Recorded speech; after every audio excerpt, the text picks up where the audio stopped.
Hello વિદ્યાર્થી મિત્રો, કેમ છો બધા? મજામાં ને? મારી યુટ્યુબ ચેનલમાં આપ સૌનું સ્વાગત છે. તો આજે આપણે જોઈશું 11 સાયન્સ ચેપ્ટર 8 કાર્બનિક રસાયણ વિજ્ઞાન. તો જો આજનો ટોપિક કાર્બનિક પ્રક્રિયાઓમાં ઇલેક્ટ્રોન સંચલન. સંચલન એટલે કે એક બાજુથી બીજી બાજુ જાય, બરાબર? એક બાજુથી બીજી બાજુ. હવે જો આને કહેવાય પાઈ બંધ, આને કહેવાય સિગ્મા બંધ. હવે બધા ભણ્યા જશો ને પાઈ ને સિગ્મા બંધ. પાઈ ને સિગ્મા બંધ જો બતાવી દો. હવે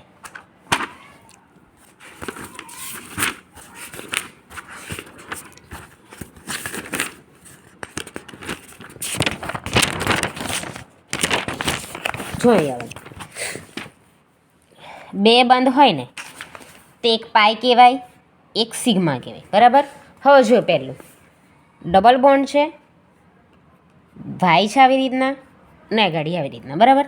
આ એક બંધ છે, અહીંયા દ્વિબંધ છે. તો આ એક બંધ ખરો ને એનું સંચલન એટલે કે એની જગ્યા અહીંથી અહીં જશે. હવે આ એરો અહીંથી આમ બતાવે ને એટલે કે આને અહીંથી આમ ઉચકી અને અહીંયા મૂકે છે. એટલે દેખો અહીંયા શું થઈ ગયું? અહીંથી ઉચકીને અહીં મૂક્યું એટલે અહીં તો એક જ જગ્યા રહી. પાછું આ એમને આને અહીંથી ઉચકીને અહીં મૂક્યું એટલે કેટલા થઈ ગયા? દ્વિબંધ થઈ ગયા. જો આવી રહ્યું, બરાબર? આ રિવર્સિબલ એટલે કે ફરી એવું ને એવું કરવું ને તો પાછું આમ મૂકી શકાય. આ બંધને પાછું ઉઠાવીને અહીં મૂકે તો ફરી આ બની જશે, બરાબર? હવે જો બીજું કેવી રીતના ખબર? આને છે ને ઉચકીને કઈ મૂકે ખબર? અહીંયા અહીં મૂકી દે. આ એક બંધ બનાવવામાં કેટલા ઇલેક્ટ્રોન ભાગ લે? 2. તો આ 2 ઇલેક્ટ્રોન થાય એટલે અહીં મૂકી દે. જો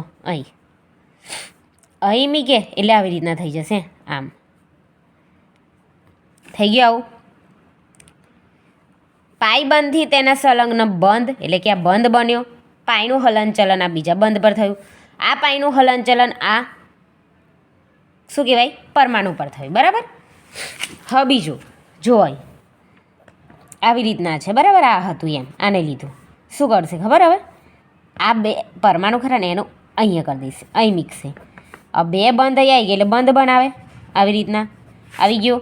પરમાણુ પરથી સંલગ્ન બંધ પર પરમાણુ હતા એમાંથી પાછું પરમાણુનું ઉચકીને પાછું અહીં મૂકે. અહીં મૂકે એટલે તો બંધ જ આવવાનું.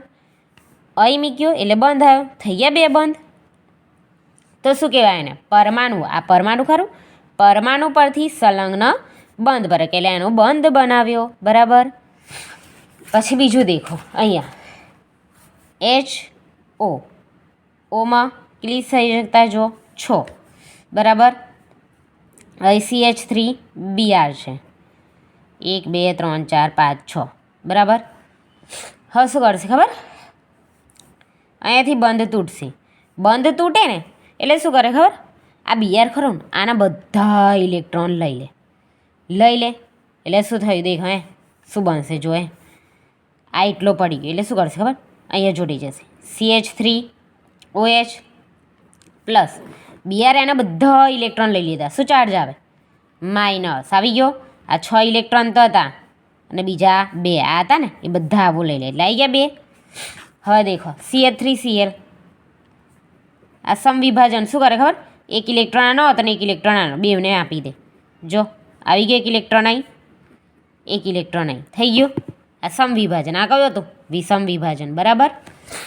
જો અહીં હવે આ બંધ ખરો ને આને અહીંથી ઉચકીને અહીં મૂકે એટલે આ પાઈ બંધ હતું. તને શું કહે? પાઈ બંધથી તેના સંલગ્ન બંધ પર એટલે કે બંધ બનાવે છે એટલે બંધ પર એમ આવી લખી લેજો. પછી પાઈ બંધથી શું કહેવાય? સંલગ્ન પરમાણુ પર એટલે કે પરમાણુ બનાવ્યો. દેખો બનાવી દીધો. આ લખી લેવો હોય તો લખી લેજો. પછી આ પરમાણુ કરો ને પરમાણુ બનાવી લો ને એમાંથી પાછો બંધ બનાવશે. દેખો પરમાણુ પરથી સંલગ્ન બંધ પર આવી ગયો.